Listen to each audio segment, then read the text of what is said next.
मोदी 3.0 सरकार ने आज दावे के साथ में यह कहा है कि नए भारत की बुलंद तस्वीर एनडीए की सरकार दे सकती है और यह आकार लेगी 9 तारीख को। एनडीए की संसदीय दल की बैठक के साथ आज दिन की शुरुआत हुई। मोदी को लगातार इसमें तीसरी बार नेता चुना गया। बिल्कुल, और राष्ट्रपति द्वारा सरकार बनाने का निमंत्रण देने तक ये 6 तस्वीर अब हम आपको दिखाने जा रहे हैं। तो ये वो 6 तस्वीरें हैं।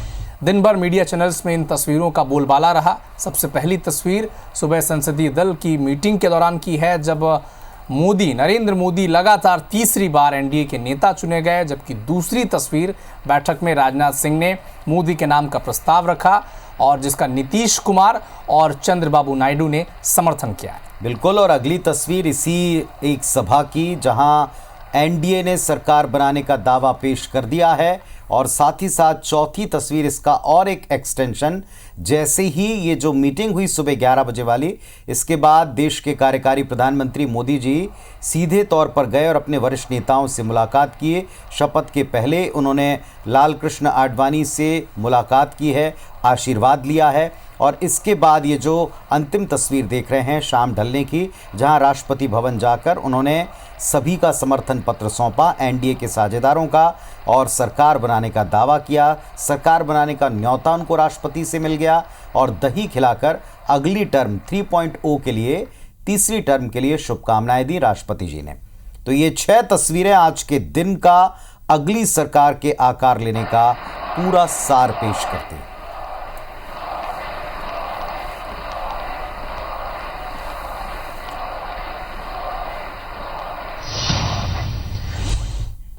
तो मोदी सरकार, बल्कि अब हमको भी कहने की आदत डालनी पड़ेगी कि एनडीए सरकार, क्योंकि हम बार बार मोदी सरकार कह रहे हैं। लेकिन स्वयं मोदी जी ने जो अपना 1.5 घंटे लंबा चला भाषण था, उसमें एक बार भी मोदी सरकार नहीं बल्कि एनडीए सरकार का जिक्र किया है।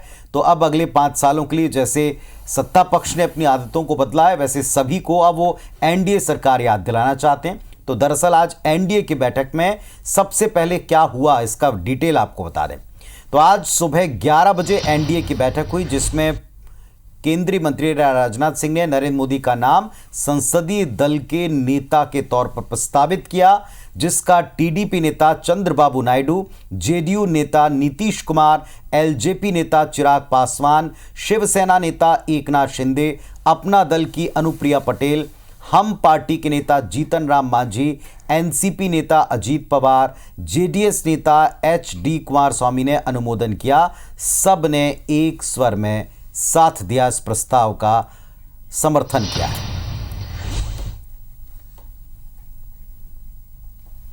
तो प्रधानमंत्री नरेंद्र मोदी ने एनडीए संसदीय दल का नेता चुने जाने के बाद और सरकार का बनाने का जो दावा पेश करने के बाद वो अपने पुराने गुरुओं से मिलने पहुंचे। बीजेपी के वरिष्ठ नेता लाल कृष्ण आडवाणी, मुरली मनोहर जोशी और पूर्व राष्ट्रपति रामनाथ कोविंद से कार्यवाहक प्रधानमंत्री नरेंद्र मोदी ने मुलाकात की है। दरअसल पहले बैठक हुई जहां पर उन्हें संसदीय दल का नेता चुना गया। उसके बाद वो दावा पेश करने के लिए सरकार बनाने का राष्ट्रपति से मिले और इसके बाद लाल कृष्ण आडवाणी से मुलाकात की, मुरली मनोहर जोशी से मुलाकात की और पूर्व राष्ट्रपति रामनाथ कोविंद से भी मुलाकात की।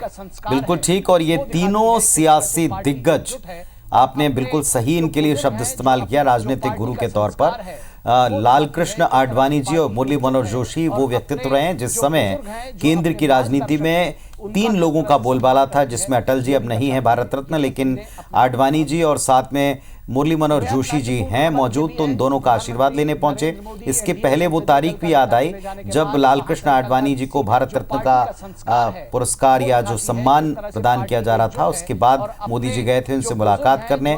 तो आज इन 2 बड़े अपने पार्टी के पितृ पुरुषों से मुलाकात हुई।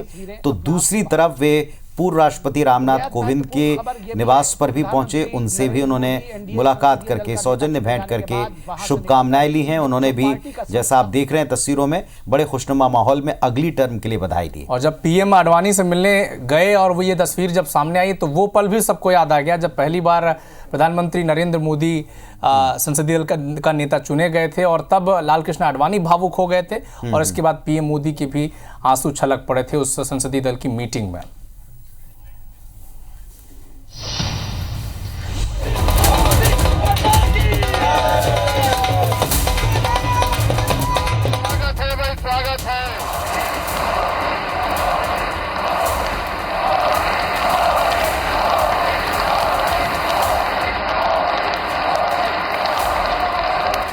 चुनाव नतीजों के बाद जब एनडीए का कुनबा जुटा तो उसी दिन प्रस्ताव, समर्थन, अनुमोदन सब कुछ झटके में हो गया। शुक्रवार को पुराने संसद भवन में एनडीए के तमाम घटक दलों ने नरेंद्र मोदी को संसदीय दल का लगातार तीसरी बार नेता चुना। रक्षा मंत्री राजनाथ सिंह ने प्रधानमंत्री पद के लिए नरेंद्र मोदी के नाम का प्रस्ताव रखा। माननीय नरेंद्र मोदी जी के नाम का प्रस्ताव करता हूं। अमित शाह ने इसका समर्थन किया और फिर बारी बारी से एनडीए के सभी दलों ने इस प्रस्ताव का अनुमोदन किया।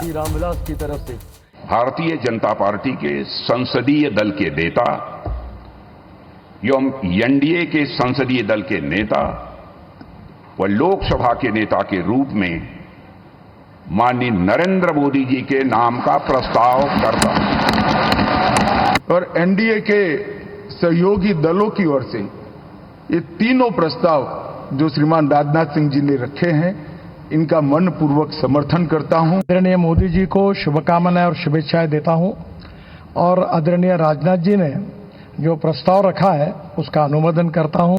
I support Shri Narendra Modi ji as the leader of NDA Parliamentary Board. Thank you very much. Shri Narendra Modi ji on behalf of Telugu Desam Party for the post of Prime Minister of this great nation. आदरणीय श्री नरेंद्र मोदी जी को भारत के प्रधानमंत्री पद के लिए समर्थन देती है। मैं हमारे बाला साहब ठाकरे जी के विचार वाली शिवसेना के पार्टी के तरफ से पूरा समर्थन देता हूं।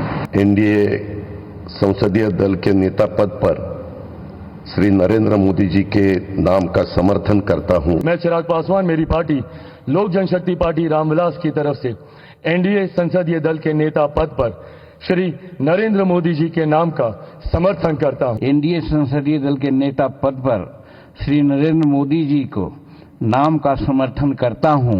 माननीय प्रधानमंत्री श्री नरेंद्र मोदी जी के नाम का पूरे दिल से समर्थन करती हूं। On behalf of Janasena Party, I support Shri Narendra Modi ji as the leader of the NDA Parliamentary Party. इसके पहले पीएम मोदी ने संसद में सबसे पहले संविधान को नमन किया। फिर समर्थन के लिए मोदी ने सभी घटक दलों का शुक्रिया अदा किया। इस दौरान एनडीए के घटक दलों ने अपना अपना एजेंडा भी मोदी के सामने रखा।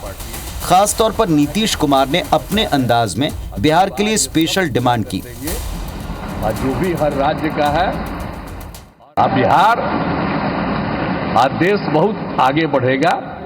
अब बिहार का भी तो सब काम हो ही जाएगा। जो कुछ भी बचा हुआ है उसको ही कर देंगे।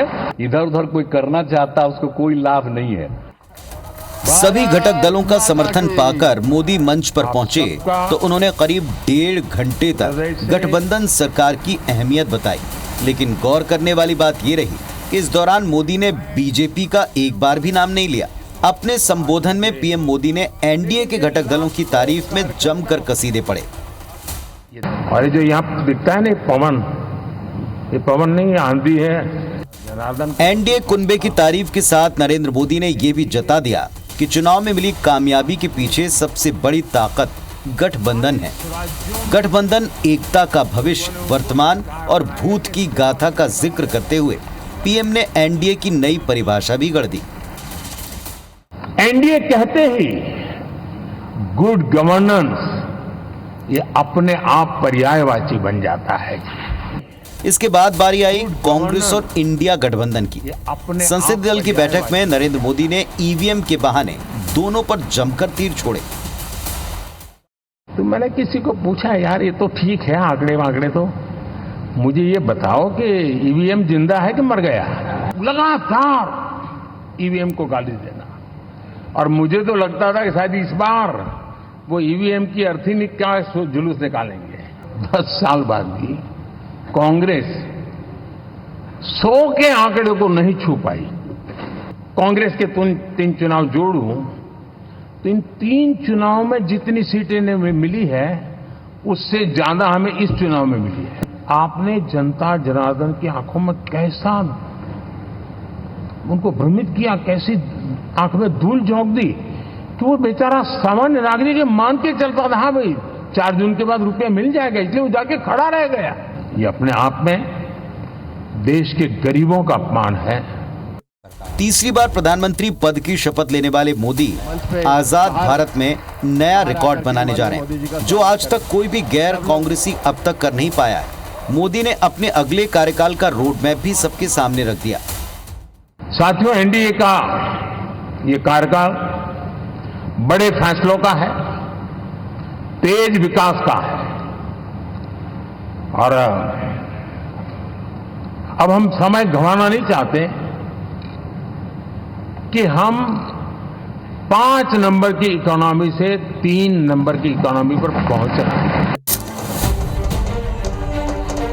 कुल मिलाकर नतीजे आने के बाद पिछले 3 दिन के भीतर सरकार गठन को लेकर एनडीए और इंडिया गठबंधन की तरफ से जमकर बयान चले। तो मोदी 3.0 को नीतीश और नायडू को लेकर तरह तरह के कयास भी लगाए गए।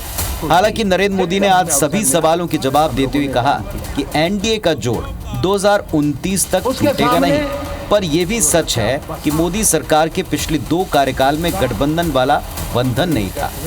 ये भी सच है कि प्रधानमंत्री के तौर पर नरेंद्र मोदी को गठबंधन सरकार को चलाने का अनुभव नहीं, जिसमें कई बार परिस्थितियां आपके खिलाफ भी हो जाती हैं। ऐसे में पीएम के तौर पर मोदी के सामने अगले 5 साल सबसे बड़ी अग्नि परीक्षा यही होगी कि वो सरकार के तमाम साझेदारों को साध कर तय एजेंडे पर काम कर सकें। Election desk, IBC 24।